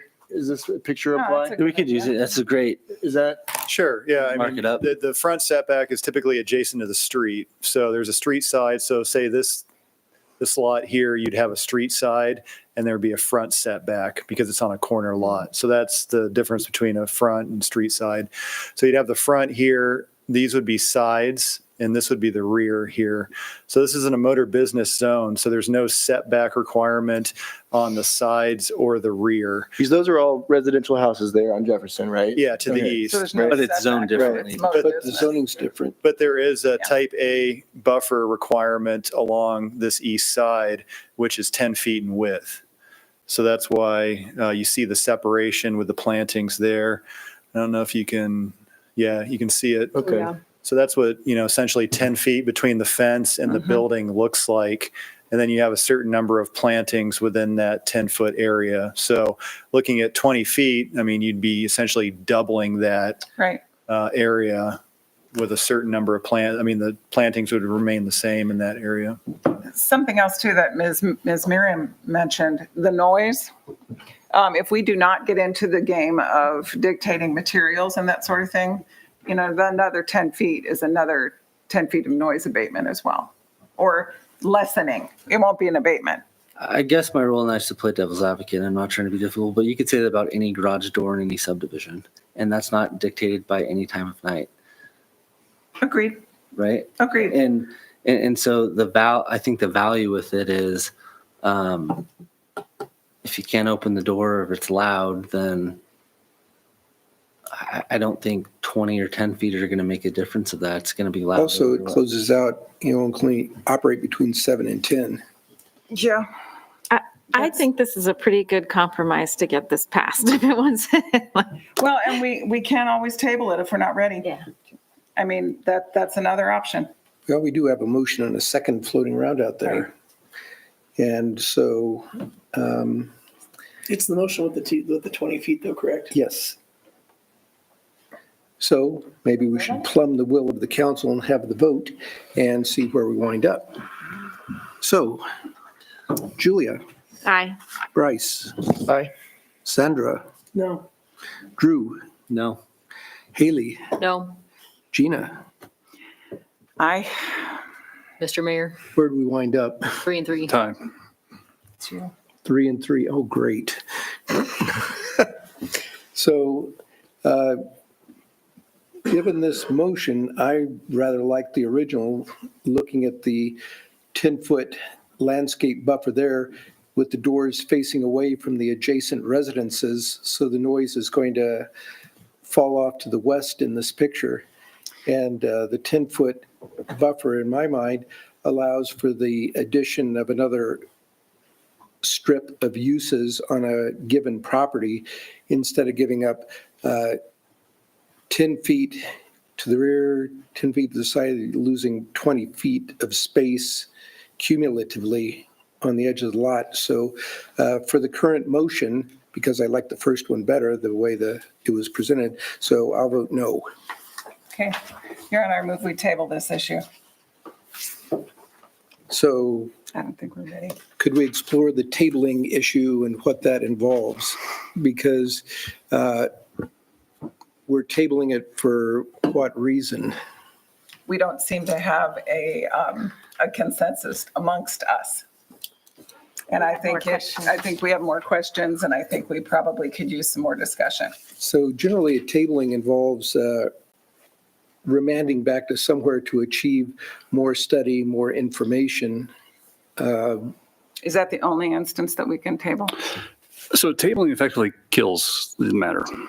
It Oh, I don't want to dies. kill it. Yeah. So I guess the question is, what is the goal or objective? Well, I just think we need more discussion. So maybe what we do is I keep think talking. probably need to continue Yeah, the dialogue. okay. I mean, I'll take Do you have that a back. whiteboard? Yeah. I feel if I had a whiteboard, I could draw. I draw all the time. I feel like I could. I also, Mr. Mayor, I'm sure we have a fuller audience because everyone's excited about item number 6, but I am happy to keep discussing this. What I would be interested in, I'm still trying to unpack the pros and cons of the CUP because we have not found ourselves in a situation where someone's trying to propose a storage unit on a half-acre lot for me to understand visually what the implications or who is interested in seeking this in infill or out, like sprawl. I'm still really balancing knowing that as written, it's trying to address the design standards that a CUP would normally try to come up with. maybe the way to approach this is talk through like staff time. I mean, if you had an influx of, I'd be curious to understand the impact to us as a city if we were to seek a CUP route on top of this. But part of me is like, I'm trying to understand because I don't like the looks of storage units. I understand we're in a storage shortage. But as I'm sitting here staring at this overhead shot of this unit, my understanding is this is meant to try to incentivize developers to not have to only do big, sprawling, gated lights. Well, tin boxes, I shouldn't say blights, and would be able to see some smaller utilization should developers want to seek it. But because I don't understand, we don't have a problem to point to that we're trying to come back from, I am having a hard time with it. So I'm wondering if, Gina, if that helps you, that's where otherwise I'm leaning towards voting no, because I'm not super comfortable with it as is. Well, and I do have to say, it was rather arrogant of me to assume that I knew better than planning and zoning. And they did go through a lot of discussion. Yeah. But I'm kind of hearing exactly what everybody else is saying. I don't want it in my backyard either. And it worries me noise-wise and it worries me, but it's what we set out to do. Yeah. And it supports what we want in our community. And so Well, the opportunity exists for a motion, again, reflective of the original.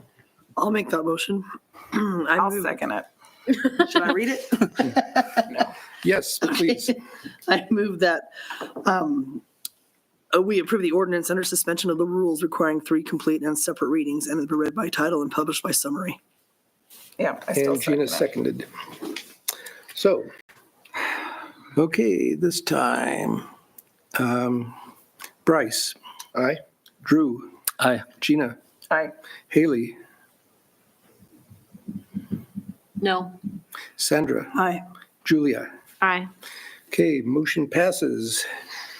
So we're back, for the sake of the public that are out there, we're back to the original proposal that was on the table for this one. And so it's passed. And we have 2024 what? 4. 4? Okay.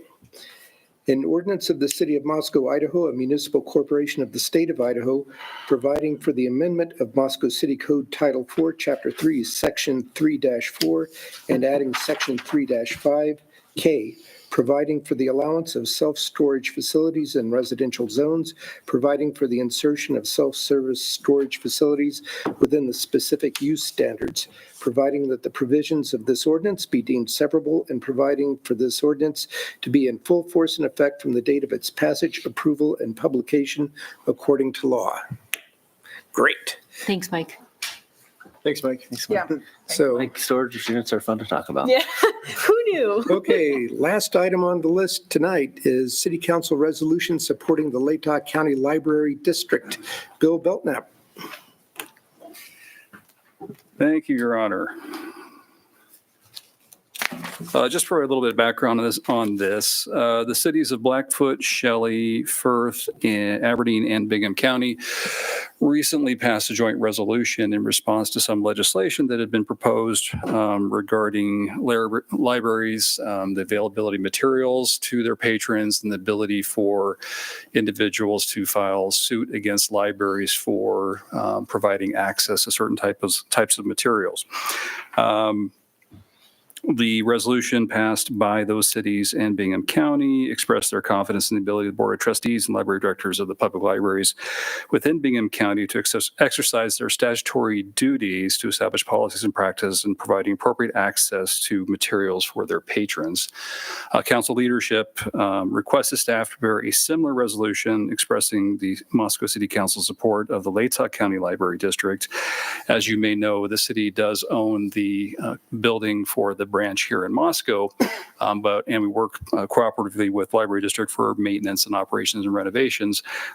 They solely operate, oversee, establish policies for the operations of the library themselves.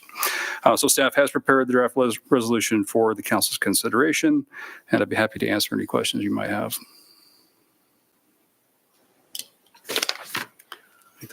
I don't have a question. Go ahead, Julia. No, go ahead. I've been talking. the reason that I really wanted to see this come out, I was a little sad that we weren't the first ones to be able to come up with this. I think it's really important that we support our libraries. I feel like they've been under attack, and I feel like this is a way that we can truly show our support and let them feel like they're not the only ones out there. And I think we recognize that through some of the letters coming in. But I want them to know that they do have our full support and confidence, and we're grateful for what they do. And that's why I'm absolutely in favor of this. Not a question. Anybody else have any? Okay, in that case. I have a question. Okay. Sorry. This is a hard thing to say. So I am totally in support of our library. It's a great asset. I think it's extremely unfortunate that libraries have been attacked both in Idaho and nationwide.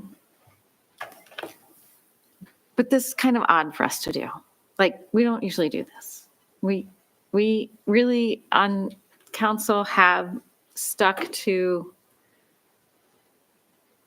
more nonpartisan things in running the city. So I'm just curious why this particular resolution and not a resolution on women's right to choose, LGBTQ issues, a lot of things that a lot of us would support.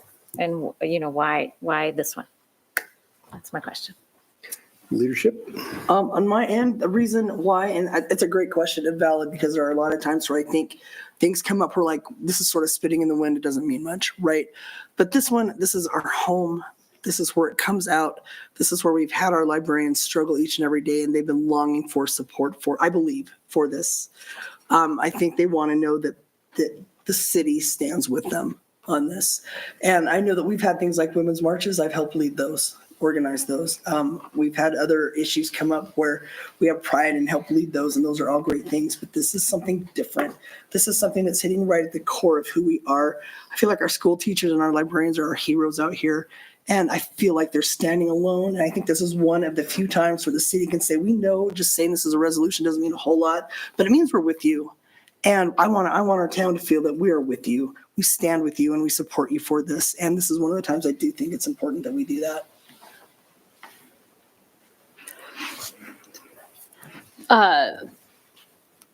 I think it is a well-written resolution. My hesitation, and I say this as I look out lovingly to our audience and our avid viewers at home, there is a part of me that is very scared that the legislature is going to somehow strip cities of the rights to pass, resolutions of some, like I'm not opposed to clearly stating our support. I just am aware that, and I'm really proud of these communities, some of whom were a surprise to me to see carrying these ordinances forward, or I'm sorry, resolutions forward. But there's a part of me that's pretty scared that if Moscow touches it, it's going to trigger something. Instead of our legislators focused on balancing a budget and passing a budget in a timely manner for their part-time job, there is a part of me that's pretty scared that we can see some retribution. Bring it. Let them retribute. I mean, this is a time where we stand up and say, come on, I think we've had enough of this. If this is what we have to stand and fight on this. I'm really tired of being scared of what the legislature might do or what we perceive they might do. I'm tired. I don't care. Bring it on. This is important, and this is something that matters, and teaching our kids what is important matters, and standing up for what matters. This is a time where we can stand up, and yeah, there might be retribution. If not this, something else. Let this be something we stand on then. I don't think we need to not pass this because we're scared of what the legislature might do. I didn't mean to imply. Because we might be scared of what the legislature might do. That's fair, Senator. I didn't mean to imply that I wouldn't pass it because of fear of retribution. I just am saying now, if we come back and are reconvened next year, this time, I don't want to say I told you so, but I want to reserve the right to say I told you so. It also might inspire other cities to also come forward and pass similar resolutions. Yeah, right. You're right. Where I know that, sure, coming from Moscow, maybe it has a little bit of a different perspective or perception, but it also might provide other cities and smaller communities that also might follow suit too, which could be good. Drew, did you have something? Yeah, I agree with everything that's been said by all of the people I respect on this bench. And I think Julia said it best. This is a difficult issue to talk about. I will always support libraries. I will always take my kids to libraries, and my wife will always take them there because my throat's dry. I'm not getting emotional, even though this is emotional. You can get emotional. Yeah, and I am emotional about this. The right for libraries to choose content based on their community, I think, is very important. And anyone who disagrees with that, think of if it doesn't fall on your side of the fence. That's where I leave it at. However, we need to work with the legislature, and what this resolution to me provides is sending a letter to them saying we're in support of that. Is I want to be able to talk with them, with my colleagues, before this happens, and we have their contact information, and I want to have a hard conversation. To me, this is doing something without having the hard conversation, and we need to be united on it, and we need to have that hard conversation. I appreciate and I hear what Bryce is saying. I hear what everyone's saying, and I hear the passion in Sanders' voice. Although we disagree, there will be times where we disagree with the legislature on this, I want to make sure that my legislatures that we've elected, that have been elected by the people, the same people that have elected us, we need to have that conversation before this is put forth. So they know exactly where I'm coming from, and they know exactly what the concerns are. I support the library 100%, and I want to tell that to them, whether it's face-to-face or through Zoom call. We can get them online, but simply having a resolution, I don't see how that resolves something. A resolution should be resolving it and putting forth a document. This isn't enough resolution. This is to me where it stops, and we need to keep on talking about it. Are we making a motion that what else will this resolution do besides sending it to them? I want a resolution that talks full force and comes to that issue. I think this does. And I think they will hear us. Because it says, whereas the first free public library was supported by taxation, was Petersburg, New Hampshire, Newtown Library, which was founded April 19th, 1833. And whereas public librarians were established as a means for people to access and borrow books to enhance knowledge and to be able to attain and read books for pleasure and for the pursuit of knowledge. And whereas we believe that it's the First Amendment right to have a free and unfettered access to books in our public libraries that meet the cultural and social needs of all patrons. And whereas Idaho Code Title 33, Chapters 26 and 27 allow library trustees and library directors to operate and manage independently of direct supervision of local government, i.e. city councils and or county commissioners, and by extension of principle by state and federal government. That's telling them right there, this is what it is. This is what it stands for. I don't think we have to have a Zoom call to tell them that. I think they're going to get it. They're like, wow, okay, this is what they believe. Great. I don't think we need to take another week or 2 or 8 and have a Zoom call with them to say, hey, this is what we're going to do. I think we just do it. We don't need to go one-on-one with them. This tells loud and clear how we feel. I disagree. We do need to go one-on-one. We need to use what we've been elected to and have hard conversations, and sending a letter doesn't have that. You can do both. If the resolution says that. No, you can do it anyway. Not all our legislatures will. Oh, we know they won't be there, and we know who he is. He doesn't listen. But there are some that will. I don't see how this helps or hinders that. I don't think that we need to have a conversation anytime we want to say something about our city. Excuse me, legislature, we're going to say this. How do you feel about that? I don't think we need to do that, like they don't need to do that to us. But it brings up the point then what Julia brought forth earlier. Like, where do we do this then for everything? No, I think it's case by case, and I think this is a strong case for when we do it. It sets a precedent, though, that we haven't set before, and I'm not comfortable with the precedent. We don't set the precedent. We just do it one time then. I think we always have a chance to do it one time. We always have a chance to do one thing when it's smart and right and the right thing to do. And this is the right thing to do. And it's not a precedent. It's a one-time thing possibly. I think everyone does think this is the right way. I think it's a matter of how we're acting on it. We all agree with that we are supporting it. I don't think anyone has said that we don't. This is something that can be ignored, and I don't want to be ignored. They don't have to read it. I think, go ahead. Oh, Gina, you can go. It's okay. Okay, Gina. I read this agenda and didn't think we were going to have the knockdown, drag out brawls that we've had this evening. So it's been really fun so far, guys. I completely agree with Julia's statement about the partisan nature of this. I also completely, like to the core of my being, agree with the fact that by God, we should be having a conversation before any resolution that goes up to a bunch of people that probably aren't going to read it anyway. I think we'd be lucky if one of the three of our legislators read it. So I think there would be some value in a conversation before or even superseding a resolution. Because right now they think they're doing the best for us and they have no idea. So I just, and one time is a precedent.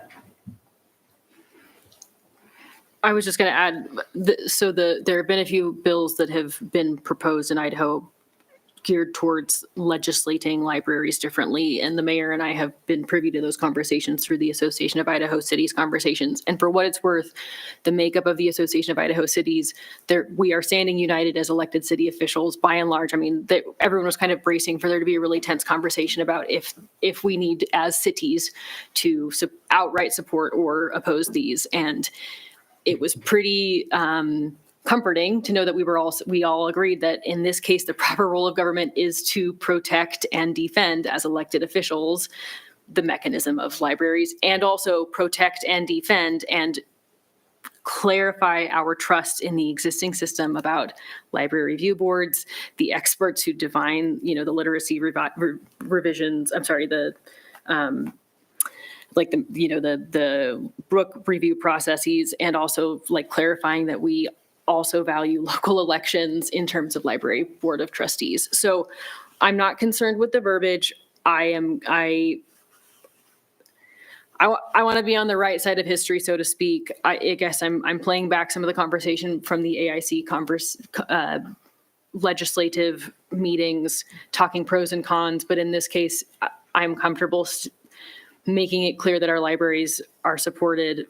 But I will also say, as I'm rethinking this over, right, we are reiterating that we trust the people closest to the problems to have the solution. I do think this is within the proper role of government, as some of my mentors at work would remind me to review. And we've had nothing but strong community support from people who have emailed us. But it is a cautionary tale of what happens if I'm a little bit nervous, but it feels like libraries are the safest ones for us to say this is important for us. But I am very aware that a number of our conversations in these AIC meetings where bills come up, the phrase that keeps getting thrown around is like, it's a flag waving, it's a virtue signaling bill. And so I don't want us to dance too close to that territory. However, seeing our community understand and want to show support for our libraries is bolstering my recommendation that it's not a motion, a recommendation that we let this be one that we go with. Your Honor. Well said. Bill. And if I might just make one distinction why this issue may be different than a number of other issues the council could take a position on, is that we do financially support the library operating in our building with maintenance and repairs to that building to ensure the library can continue to operate there. So it is, while we don't directly oversee its operation, that is the role of the district. We do have a direct role in providing the facility for the operation of the library. So it does have a closer connection to the city's functions. But for the district, the city could be in the position of operating a library. And was, I think, prior to the creation of the district. Thank you, Bill. That helps. Okay, so given that and my original questions, I move that we approve the proposed resolution. I second. Okay, Julia moves and Bryce seconds. All right. Haley, Aye. Drew, No. Gina, Hi. Sandra, Aye. Bryce, Aye. Julia. Aye. Okay, resolution passes. So there we go. Well, tonight has been rather more controversial than, Hey, spirited. I don't know about controversial. Passion. yeah, well, we need some of those occasionally. It's been pretty quiet for a long time. This has been the most spirited one I've been a part of yet. So thank you for that. They come up. Okay, on to reports. Oh, gosh. So, Julia Gina. forgot her limerick. Yeah, we knew I it was was all like going to be packing downhill. up over here. Tomorrow's Tree Commission, Thursday is Fair and Affordable Housing Commission. I will give a little bit of a plug to the Inland Northwest Partners meeting on Wednesday from 9 to 2, Pullman Courtyard Marriott. They are bringing fabulous community builder Becky McCrae here. After tonight's meeting, I think we all ought to go and take adult beverages with us. So anyway, again, Inland Northwest Partners, Wednesday, 9 to 2, I'll be- Pullman yeah, I'll drive. Courtyard Marriott. I'll be the driver, designated driver. So I'll have more to tell you about the Fabulous Tree Commission and the Fair and Affordable Housing at the next meeting. That's it? Yes, Oh, sir. wow. I'm much chagrined to say that the 3-day weekend caught me off guard and I got off on my calendar and I did not make historic preservation and my heart is wounded. But much to Julia's happiness, I have no reports. Okay, Julia. Developed a reputation. I have nothing. Wow, cool. Drew. All I have is Parks and Rec. And I was 30 minutes late to the meeting because I was in another city meeting. But you But I went. But yeah, they talked about there's a new pathway in the subdivision that they're talking about connecting neighborhoods, and it passed, and so we'll be seeing that here. But good meeting, folks are involved, and sports are kicking off. Spring sports are coming, so sign up. Go Bears. Bears. Let's see, where am I at? All the way down to Drew, or Bryce, never mind. Close one. So we had the P&Z Commission last Wednesday, and they approved a rezone over near Orchard Avenue and Lanny Drive, kind of getting that in motion. And they also elected a new chair, vice chair, and second chair. So the new chair of the commission is Dennis Wilson. The vice chair is Rich Beebe, and the second vice chair is Cole Mees. I think it was pronounced earlier. Mees. Yeah, Mees. Cole. So it was informative and good meeting to go to. And then also kind of offside of my council duties, I did attend the Stark Beer Fest, which stands for strong beer in German. And it was hosted by Pour Company, the specialty beer shop over on 6th Street. And that was this past Saturday. And so I went there. And the weather was definitely a bit of a hindrance, but banded together with some Stark beer. So, and it was good and safe and yeah, it was a great afternoon. Cool. Can I jump in for a second? I want to let you all know that Brandon Mitchell watched us the entire discussion tonight. So One, got to One. hear. So, cool. Haley. Like couple of weeks, Smart Transit went well. We're still looking at a good fall rollout, full launch for the live tracking app software for the bus, which is cool. Attended the Winter Social put on by ASUI, stopped by after the Martin Forum, and it was hopping. I was also really happy to go get Chick-fil-A because I'm never on campus when they're open. So that was a win. Did you ride the bull? I did not ride the bull. No, there was a really long line. That's why. Yeah. And attended the State of the City with the mayor, did a great job. And I went to the Friends of the Library book sale on Friday night and got more books from my to-be read pile that I didn't need, but that's not the point because I supported our summer reading program that I'm a longtime veteran of. So all good things. I will be out of the country in our next March meeting. So don't miss me too much. I'm going to go look at grad schools with my sister for her next step in life in the UK. There you go. I'll take one for the team by keeping her company. It's nice. Thank you. Thank you. Well, as for me, it was the State of the City address, which was well attended. And thank you, Chamber of Commerce, for putting that on and giving me the opportunity to stand up there and get everybody caught up to what's going on in town. Also, right here at this very podium, we had 7 Cub Scouts back on Monday talking to them about how city government works. And so we had would anybody like to make a motion? And so one of them did, one of them second. Oh my God, same thing as tonight. The poor mayor, the poor guy who was sitting here had to get stuck with breaking the tie a couple of times. And then they got to arguing about things. It was truth in city council government. It was fantastic. Also been doing, as Haley's pointed out, the Association of Idaho Cities meetings for a couple or 3 hours every Friday morning, going through every turgid bill that's coming up in the legislature and do we support or not? And same thing with the Chamber of Commerce's Legislative Action Committee too. So when the legislature is going, so are we. No one's It's safe. amazingly busy. And so it was kind of a light week for me too, comparatively speaking. Anything from you, Bill? Nothing from staff. Okay. Do I hear a motion You do. wafting in the wind? Loud. and clear. Adjournment, loud and clear. Okay, hearing no objection, we're adjourned.